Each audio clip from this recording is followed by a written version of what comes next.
안녕하세요. 60대 주부입니다. 제 결정으로 혼자가 됐고 순탄치 않게 살아왔지만 정말 세상은 어떻게 될지 모른다는 걸 누군가에게 털어놓고 싶어 이렇게 씁니다. 제 인생에서 가장 잘못한 일을 선택하라면 전 남편을 만난 일이라고 제일 처음으로 말할 수 있을 것 같네요.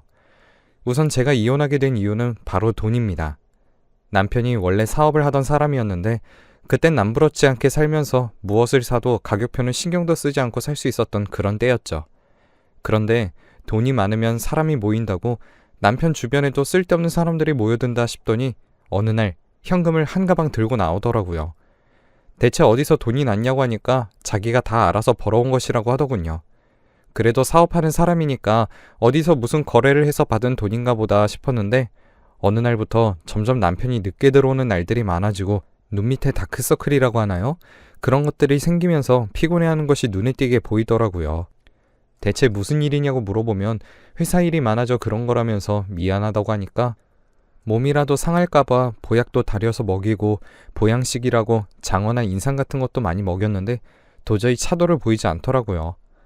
그러던 어느 날 첫째 유치원 하원을 시키고 집에 왔는데 남편이 집에 있어서 깜짝 놀라 웬일이냐고 물었습니다. 그랬더니 미안하다면서 자기가 잠깐 어딘가에 홀렸던 것 같다고 하면서 울더라고요. 그래서 대체 무슨 일인가 알아봤더니 남편이 하루가 멀다 하고 도박장을 다녔더라고요. 제가 회사에 나가는 것도 아닌지라 뒤늦게 알게 됐지만 도박에 빠져 회사도 제대로 나가지 않았고 결국 회사 자금까지 빼다가 도박을 했더군요. 이 말을 들으며 어떻게 해야 할지 정말 눈앞이 깜깜하다는 게 무슨 말인지 알겠더라고요. 전 그때 둘째가 만삭으로 출산이 얼마 남지 않은 상황이었을 뿐만 아니라 저희만 망하는 것도 아니고 회사에 있는 사람들 월급도 지불해줘야 하는데 그걸 어떻게 해야 할지, 이젠 어떻게 살아가야 할지 생각할 수도 없더라고요. 그래도 회사를 팔고 집을 팔아 직원들에게 밀렸던 월급에 도박비까지 갚고 겨우겨우 틀어막을 수 있었습니다. 그리고 나서 2주쯤 뒤에 아들을 낳았어요. 이 사람도 조금 고지식한 면이 있어서 그런지 첫째는 딸인데 아들이 생겼다는 것을 매우 좋아하더라고요. 다행히 그렇다고 딸을 차별하진 않았고요. 이때까지만 해도 시어머니도 자기가 아들을 잘못 키웠다고 미안하다고 하면서 이혼만은 하지 말아달라고 제 손을 꼭 붙잡고 펑펑 우시더라고요. 그래도 아이들이 있는데 어떻게 바로 갈라서나요? 그래서 제가 어떻게든 아범이랑 같이 버텨보겠다고 빚은 다 갚았으니 이제 벌면 되니 걱정하지 마시라고 열심히 살아가려고 했습니다.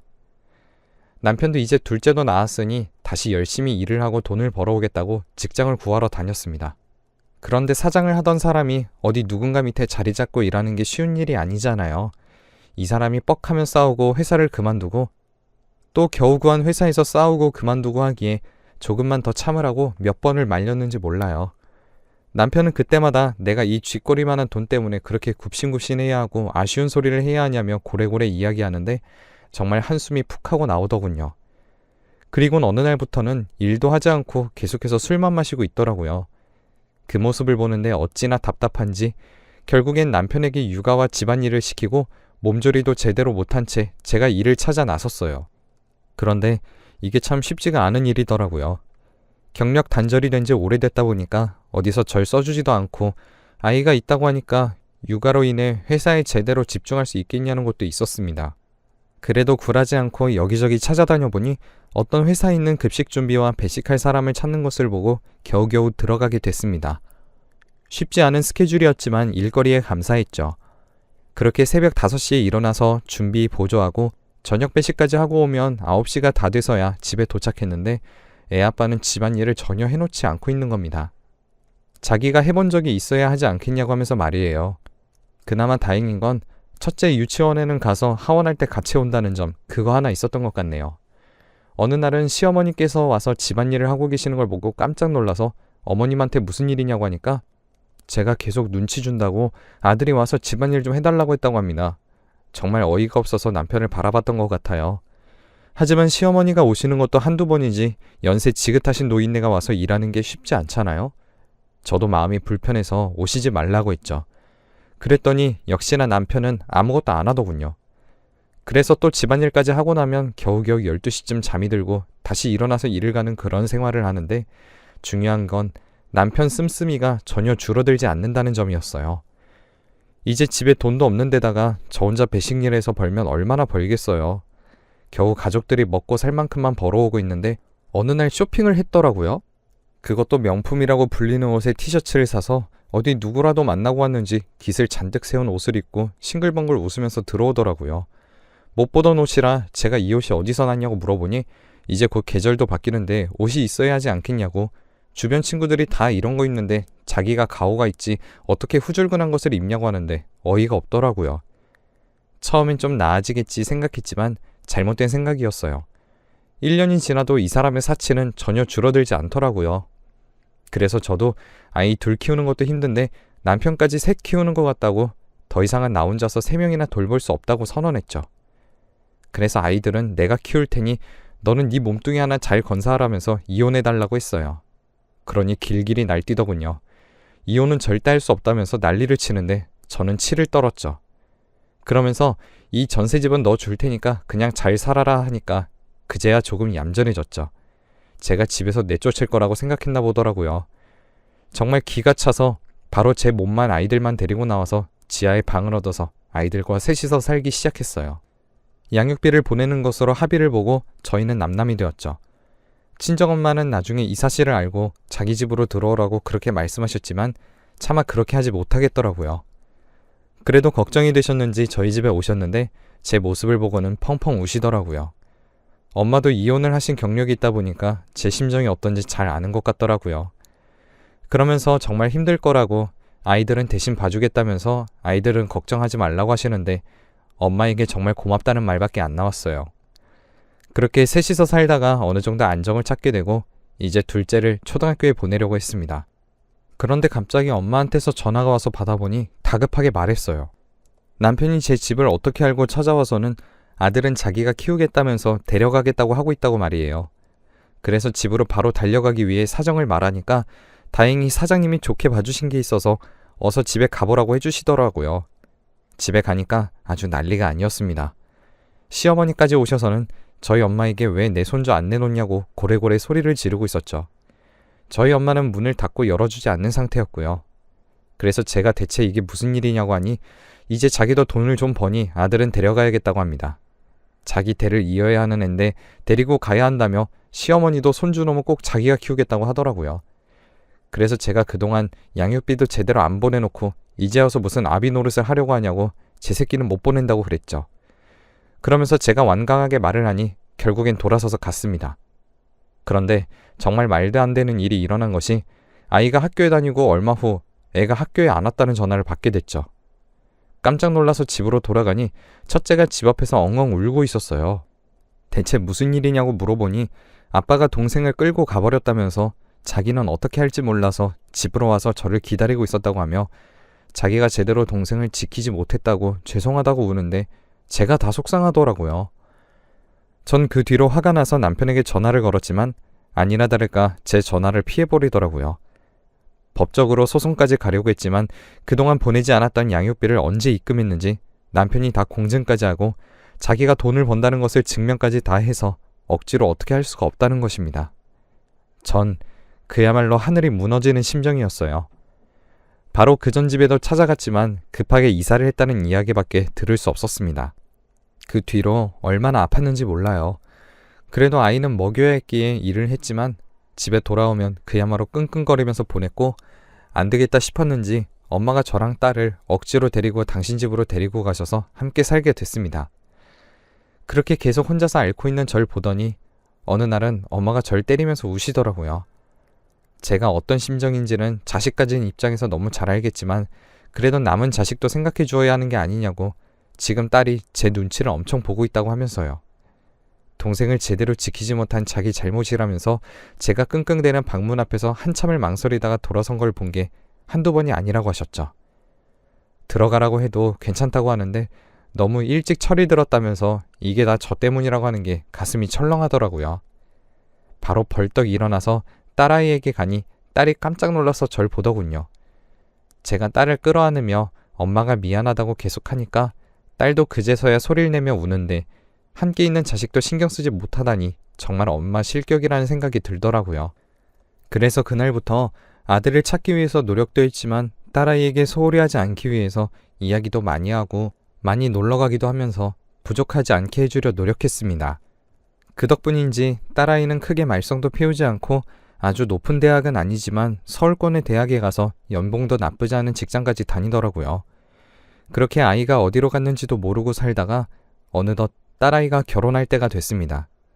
딸아이가 데리고 온 사위는 정말 싹싹해서 아들 같다고 생각할 정도로 절 잘 대해주더라고요.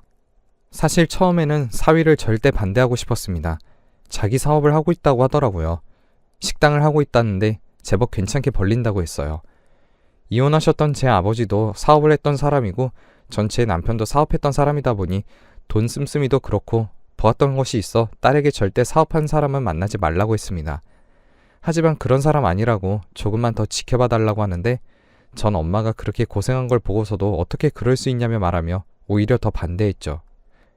그런데 사위가 하루가 멀다 하고 저희 집에 찾아와서 인사하고 매일 안부 문자도 보내고 하면서 하니 저도 미운정 고운정이 쌓여 조금씩 받아들여지더라고요. 특히나 양 부모님을 사고로 다 잃어버렸다면서 절 엄마라고 생각하고 모시고 살겠다는 말에 저도 사위를 아들이라고 생각하자 했죠. 사위에게 정말 고맙게도 그리고 아들에게 미안하게도 조금씩 아들에 대한 빈 공간이 채워지고 있었던 것 같습니다. 그리고 손녀가 생기니 정말 그 기분을 어떻게 표현해야 할지 모르겠네요. 딸을 처음 낳았을 때와는 또 다른 기분이 들었어요. 친정엄마가 돌아가시고 딸이랑 둘이 살다가 사위까지 셋으로 그리고 손녀까지 넷이 되니 정말 감회가 새롭다는 생각이 들었습니다. 그리고 어느 날 사위에게 전화가 왔더라고요. 동생처럼 생각하는 직원이 있는데 혼자 산 지 오래돼서 집밥을 먹은 지 오래됐다고. 그런데 장모님의 음식 솜씨가 기가 막히지 않냐면서 꼭 집밥을 먹이고 싶은데 한번 차려주시면 안 되겠냐고 정중하게 부탁하는데 아들같이 생각하는 사위 부탁이라 흔쾌히 알겠다고 했죠.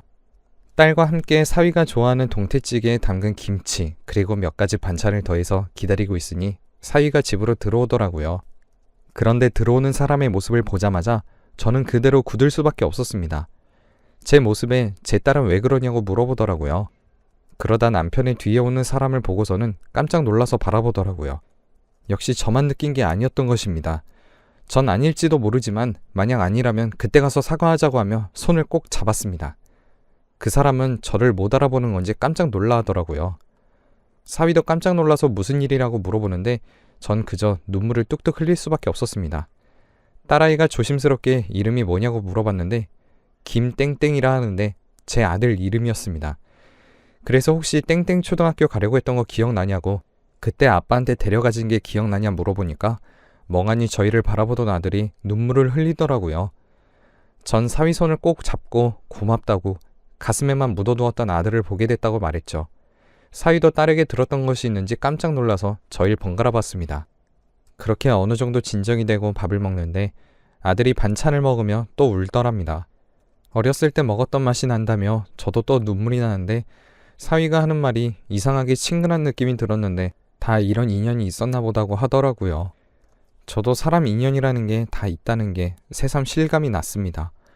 그런데 혼자 산 지 오래됐다는 말이 떠올라 아들에게 물어보니 아들이 20살이 되어 대학에 입학하자마자 나와서 그 뒤로 집에 제대로 안 들어갔다고 합니다.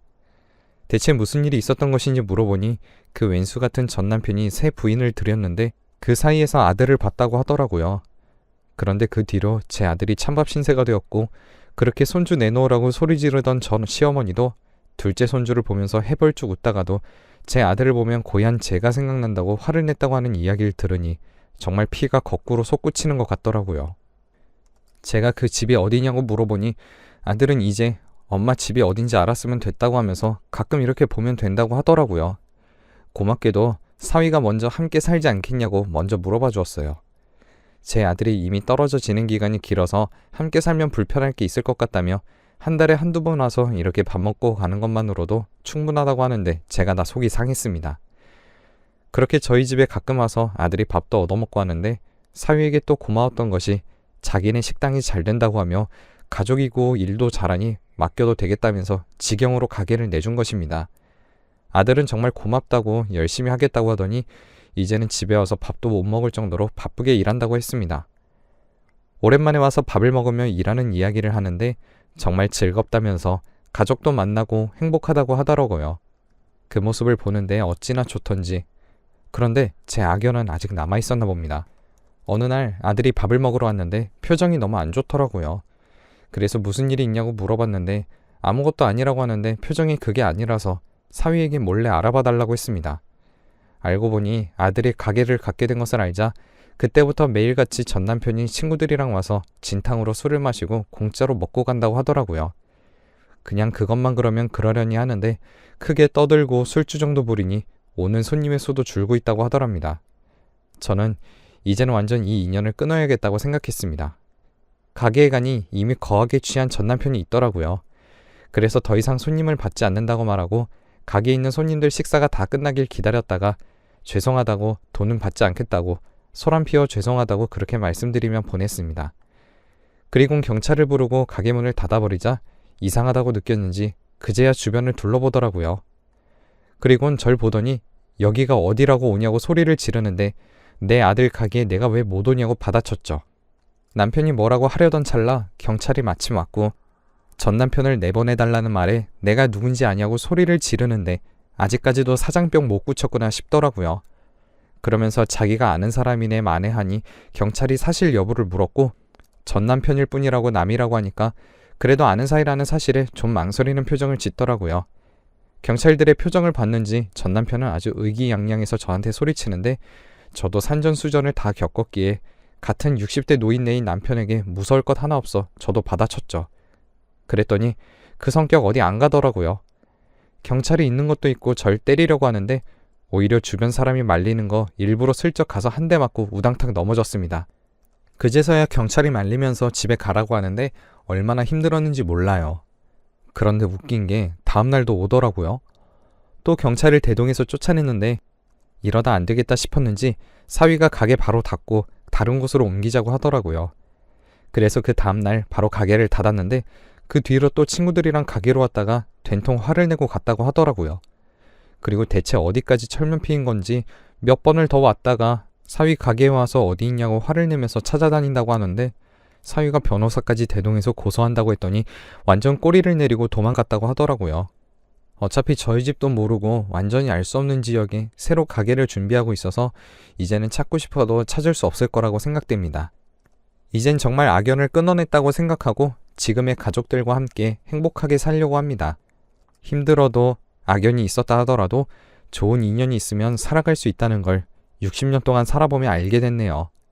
제 글을 볼 여러분도 좋은 인연과 함께하고 계시길 바랍니다.